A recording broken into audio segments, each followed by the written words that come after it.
आप सभी लोगों का मेरे YouTube चैनल पर स्वागत एवं वेलकम। आज हमारा टॉपिक है काफ़ी महत्वपूर्ण संविधान का, जिसका नाम है लोकसभा। क्या नाम है बच्चा? लोकसभा। अगर आपसे कोई पूछता है कि लोकसभा का वर्णन अनुच्छेद किस अनुच्छेद में है, तो आप बता सकते हैं अनुच्छेद 781 में लोकसभा का वर्णन किया गया है। इतनी बात आप जान गए, ठीक है। अब हम आज शुरुआत करते हैं अपनी क्लास की, कहाँ से?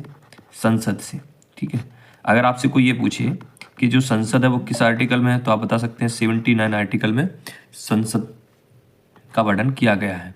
अगर आपसे कोई ये पूछता है इसके बाद कि संसद के कौन कौन से अंग हैं, है ना, कौन कौन से अंग हैं, तो हमने आपको पहला अंग बता दिया, क्या है?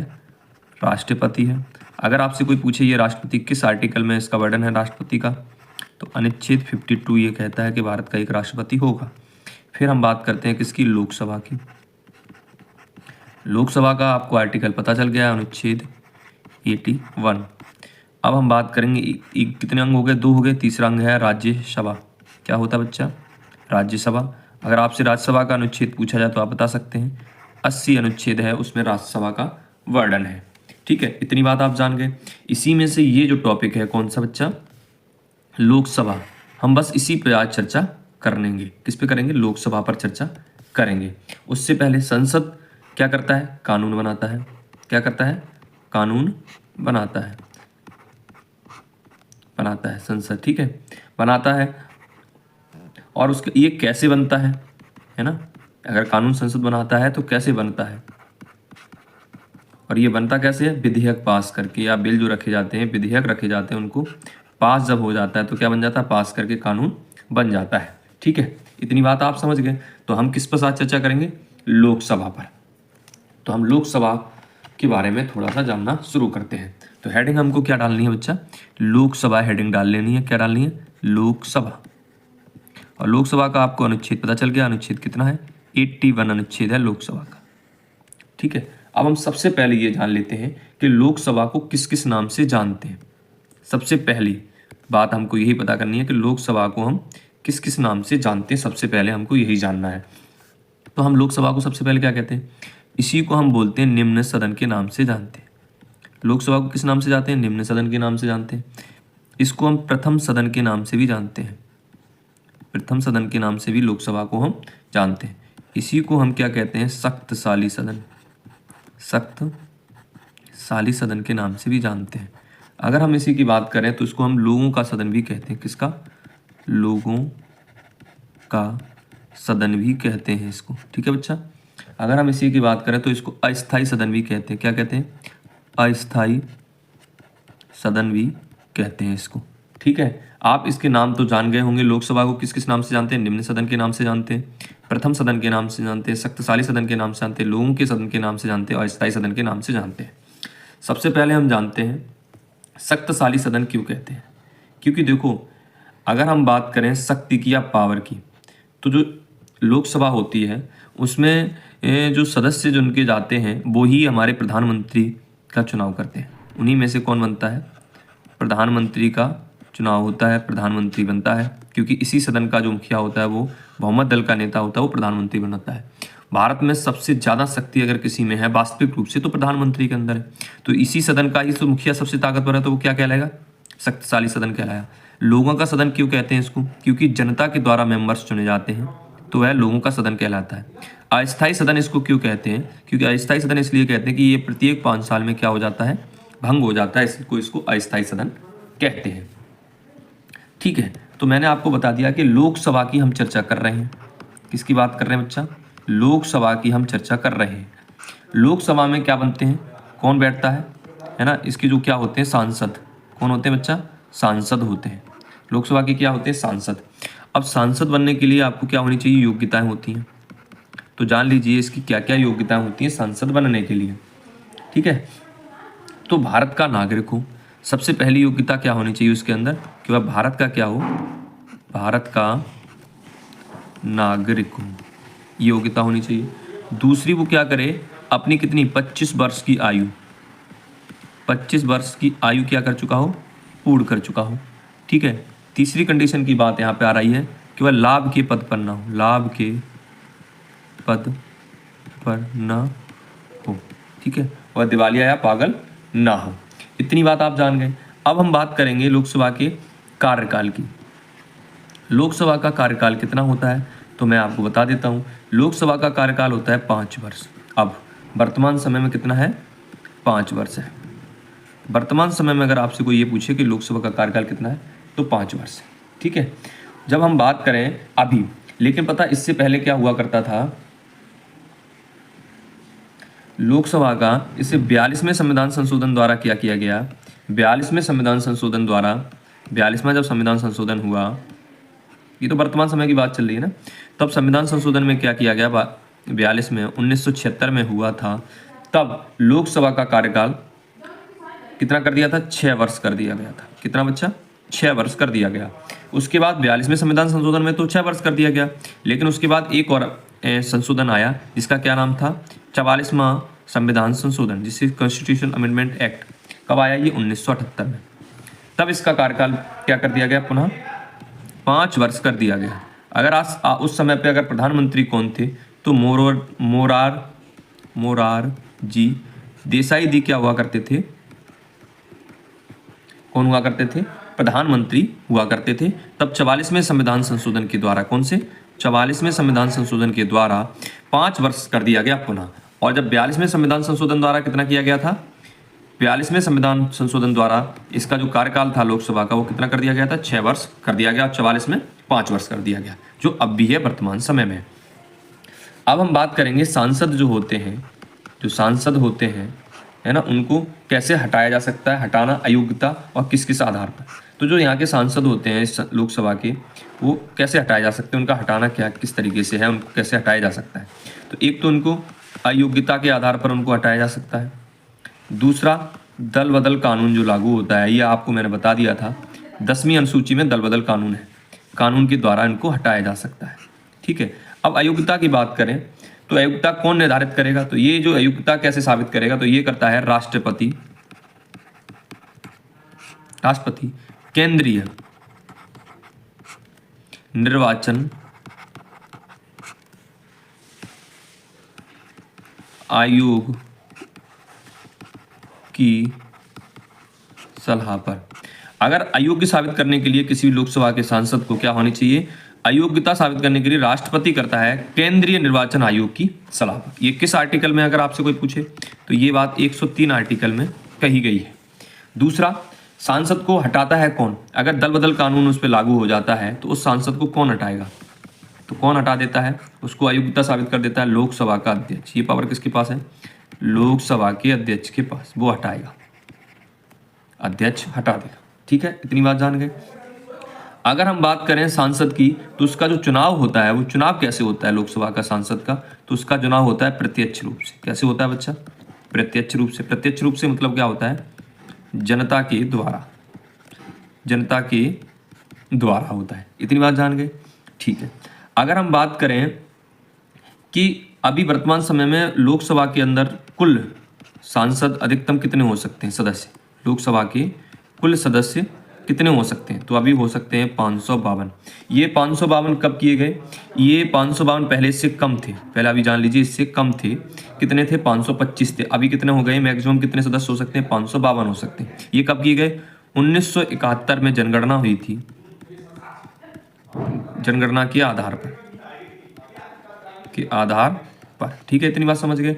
अब ये अमेंडमेंट कब हुआ था? इसमें ये निर्धारित कर दिया गया, कौन से? 84वीं अमेंडमेंट में, कॉन्स्टिट्यूशन अमेंडमेंट 2001 में हुआ था। 84वां अमेंडमेंट 2001 के अंदर ये कह दिया गया कि 2026 तक इतने ही सीटें रहेंगी। कितनी? 552। इनका परिसीमन नहीं किया जाएगा, इनका परिसीमन किया जाएगा 2026 की जनगणना के बाद।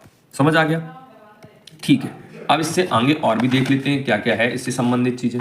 तो अगर हम बात करें सीटों की, लोकसभा में सीटों की बात करें,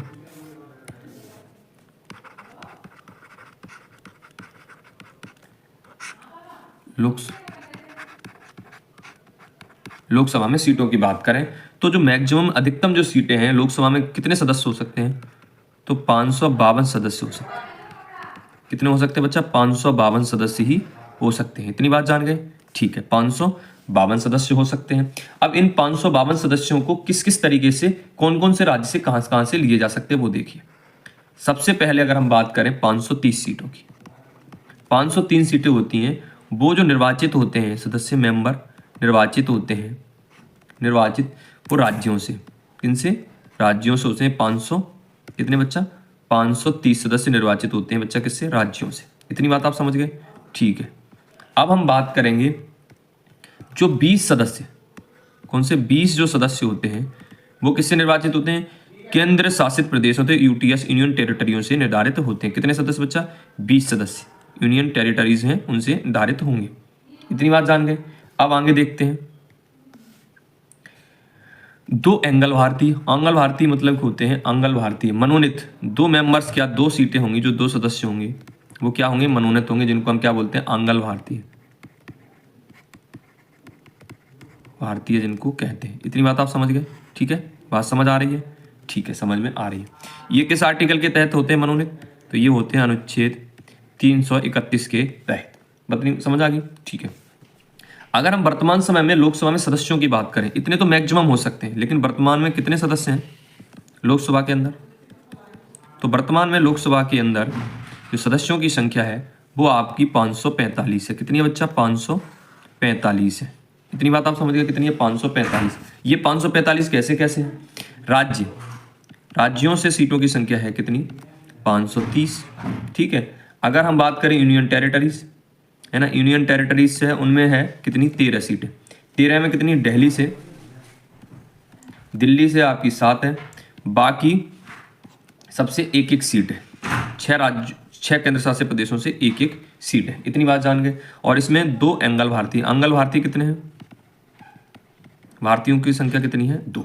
इतनी सीटें हैं, तो इनको सबको जोड़ेंगे तो कितनी हो जाएंगी? 545 हो जाएंगी। इतनी बात समझ गए? ठीक है। अब हम आ जाते हैं सबसे अधिक सीटें लोकसभा की किस राज्य में है। अगर आपसे कोई पूछता है सबसे अधिक सीटें किसकी? लोकसभा की किस राज्य में है, तो आप बता सकते हैं सबसे पहले उत्तर प्रदेश यूपी में कितनी सीटें हैं बच्चा? 80 सीटें हैं। उसके बाद महाराष्ट्र में आपकी 48 सीटें हैं। उसके बाद पश्चिम बंगाल वेस्ट बंगाल में कितनी है बच्चा? आपकी 42 सीटें हैं। उसके बाद बिहार के अंदर भी आपकी कितनी सीटें हैं? 40। ये 4 स्टेट ऐसे हैं जिनमें मैक्सिमम सीटें हैं किसकी? लोकसभा की। सबसे अधिक सीटें हैं उत्तर प्रदेश में, उसके बाद महाराष्ट्र में, उसके बाद पश्चिम बंगाल में, उसके बाद बिहार में। ठीक है। अब अगर हम बात करें पश्चिम बंगाल की, पश्चिम बंगाल और एक और राज्य हुआ करता था जिसका नाम क्या था? आंध्र प्रदेश। इन दोनों राज्यों में 42 सीटें हुआ करती थी। लेकिन क्या हुआ है कि आंध्र प्रदेश 2 राज्यों में बट गया। एक तो आंध्र प्रदेश के नाम से, और आंध्र प्रदेश से एक हिस्सा अलग हो गया जिसे बोलते हैं तेलंगाना। तो तेलंगाना में 17 सीटें आ गई हैं आपकी, और 25 सीटें कहां पर हैं बच्चा? आंध्र प्रदेश के अंदर। समझ गए? तो अगर इस तरीके से यहां पर किसका? आंध्र प्रदेश का नाम इसलिए नहीं लिया गया। अब हम बात करें सबसे कम सीटें लोकसभा की कहां है। सबसे कम सीटें लोकसभा की राज्य के अंदर कहां पर है? किस किस राज्य में है? तो अगर हम बात करें सबसे पहले सिक्किम राज्य की, तो सिक्किम में 1, नागालैंड में कितनी है बच्चा? 1, और आपकी कहां पे आ जाता है? मिजोरम में भी 1। इतनी बात जान गए आप? ठीक है। अब आगे और पहुंच जाते हैं, थोड़ा और जान लेते हैं लोकसभा के बारे में। सारा लोकसभा कंप्लीट करनी है हमें। तो अगर हम लोकसभा की बात करें तो लोकसभा के अंदर कुछ सीटें आरक्षित कर दी गई हैं। तो मैक्सिमम सीटें लोकसभा के कितने मेंबर अभी वर्तमान समय में? 545। 545 में क्या हुआ है कि आपकी एससी सीटें जो रिजर्व हैं वो कितनी है? 84 सीटें एससी की रिजर्व हैं, अनुसूचित जाति की, और एसटी मतलब अनुसूचित जनजाति की कितनी सीटें रिजर्व हैं? 47 सीटें, है ना, अरिजर्व है किसकी? एसटी की। इतनी बात आप जान गए। एससी मतलब अनुसूचित जनजाति, अनुसूचित जाति की, और एसटी मतलब अनुसूचित जनजाति। इतनी बात आप जान गए। ठीक है। तो उसमें कितनी? 84 सीटें हैं, और एसटी की कितनी? 47 सीटें रिजर्व है। किनमें से? 545 में से। ठीक है। अगर हम यूपी की बात करें तो उत्तर प्रदेश के अंदर एससी की सीटें सबसे ज्यादा आरक्षण है। कितनी आरक्षित हैं? 17 सीटें उत्तर प्रदेश के अंदर एससी की आरक्षित हैं, अगर आपसे कोई ये प्रश्न पूछता है। उसके बाद आपकी बात करें वेस्ट बंगाल की, तो उसके बाद वेस्ट बंगाल में कितनी सीटें, 10 सीटें आरक्षित हैं, किसकी, एसटी की। समझ गए। अब हम बात करें मध्य प्रदेश की, तो मध्य प्रदेश के अंदर बच्चा क्या हुआ है कि आपकी जो सबसे ज्यादा एसटी अनुसूचित जनजाति जिसे एसटी बोलते हैं, उनकी 6 सीटें कैसी हैं बच्चा, रिजर्व है। 6 सीटें रिजर्व है। इतनी बात आप जान गए।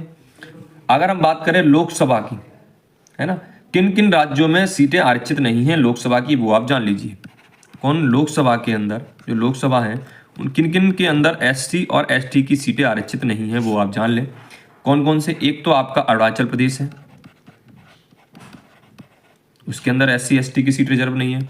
आपका नागालैंड है, उसके अंदर रिजर्व नहीं है। आपका गोवा है, उसके अंदर नहीं है। आपका सिक्किम राज्य है, उसके अंदर एससी एसटी की सीटें रिजर्व नहीं है। इतनी बात आप जान गए। एक नोट है काफी महत्वपूर्ण, वो आप जान लीजिए तो आपको काम आएगा। अगर मूल संविधान की बात करें, यहाँ पर मूल संविधान से मतलब ये है कि जब संविधान लागू हुआ था उस समय पर क्या था। उस समय पर अगर लोकसभा की सीटों की बात करें तो उस समय पर जो लोकसभा की सीटें थी वो कितनी थी बच्चा, 500 मैक्सिमम रखी गई थी। लेकिन उसके बाद 2 संशोधन किए गए। 2 संशोधन किए गए। पहले संशोधन में इन सीटों को कितना कर दिया गया, 525 कर दिया गया। उसके बाद एक और संशोधन हुआ, तब कितनी कर देंगी, 552 सीटें कर दी गई। तो अभी वर्तमान समय में कितनी है मैक्सिमम, लोकसभा में अधिकतम कितनी सीटें हो सकती हैं, तो वो हो सकती हैं 552। तो इनको सबसे पहले कितनी थी, 500 थी। 500 से बढ़ा के किया गया संशोधन करके 525 कर दी गई। उसके बाद भी संशोधन किया गया तो कितनी कर दी गई, 552। इससे आपको लोकसभा की जितनी भी जानकारी थी जो पर्याप्त आपके लिए थी परीक्षा की दृष्टि से, वो सारी दे दी गई है। जय हिंद, जय भारत।